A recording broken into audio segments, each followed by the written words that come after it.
خطبہ نمبر 157۔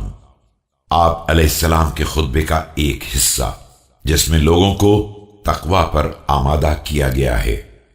بسم اللہ الرحمن الرحیم۔ شکر ہے اس خدا کا جس نے اپنی حمد کو اپنی یاد کی کلید، اپنے فضل و کرم میں اضافے کا ذریعہ اور اپنی نعمت و عظمت کی دلیل قرار دیا ہے۔ بندگان خدا زمانہ رہ جانے والوں کے ساتھ وہی برتاؤ کرتا ہے جو جانے والوں کے ساتھ کر چکا ہے، کہ نہ چلے جانے والا واپس آتا ہے اور نہ رہ جانے والا دوام حاصل کر سکتا ہے۔ اس کا آخری طریقہ بھی پہلے ہی جیسا ہوتا ہے۔ اس کے تمام معاملات ایک جیسے اور تمام پرچم ایک دوسرے کے پیچھے لگے ہوئے ہیں، گویا تم قیامت کی زد پر ہو اور وہ تم کو اسی طرح ہکا کر لے جا رہی ہے جس طرح للکارنے والا اونٹنیوں کو لے جاتا ہے جو اپنے نفس کو اپنی اصلاح کے بجائے دیگر امور میں مشغول کر دیتا ہے۔ وہ تاریکیوں میں سرگرداں رہ جاتا ہے اور ہلاکتوں میں مبتلا ہو جاتا ہے۔ شیاطین اسے سرکشی میں کھینچ لے جاتے ہیں اور اس کے برے اعمال کو آراستہ بنا کر پیش کر دیتے ہیں۔ یاد رکھو، جنت سبقت کرنے والوں کی آخری منزل ہے اور جہنم کوتاہی کرنے والوں کا آخری ٹھکانہ۔ بندگان خدا یاد رکھو کہ تقوی عزت کا ایک محفوظ ترین قلعہ ہے اور فسق و فجور ذلت کا بدترین ٹھکانہ ہے، جو نہ اپنے اہل کو بچا سکتا ہے اور نہ پناہ مانگنے والوں کو پناہ دے سکتا ہے۔ یاد رکھو، تقوی ہی سے گناہوں کے ڈنگ کاٹے جاتے ہیں اور یقین ہی سے بلند ترین منزل حاصل کی جاتی ہے۔ بندگان خدا، اپنے عزیز ترین نفس کے بارے میں اللہ کو یاد رکھو کہ اس نے تمہارے لیے راہ حق کو واضح کر دیا ہے اور اس کے راستوں کو منور بنا دیا ہے۔ پھر یا دائمی شقاوت ہے یا ابدی سعادت۔ مناسب یہ ہے کہ فنا کے گھر سے بقا کے گھر کا سامان فراہم کر لو۔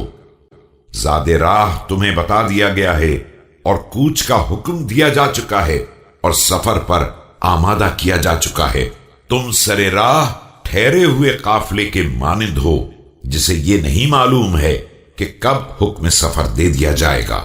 ہوشیار ہو جاؤ، جو آخرت کے لیے بنایا گیا ہے وہ دنیا کو لے کر کیا کرے گا، اور جس سے مال ان قریب چھن جانے والا ہے وہ مال سے دل لگا کر کیا کرے گا، جبکہ اس کے اثرات اور حسابات کا سامنا بھی کرنا پڑتا ہے۔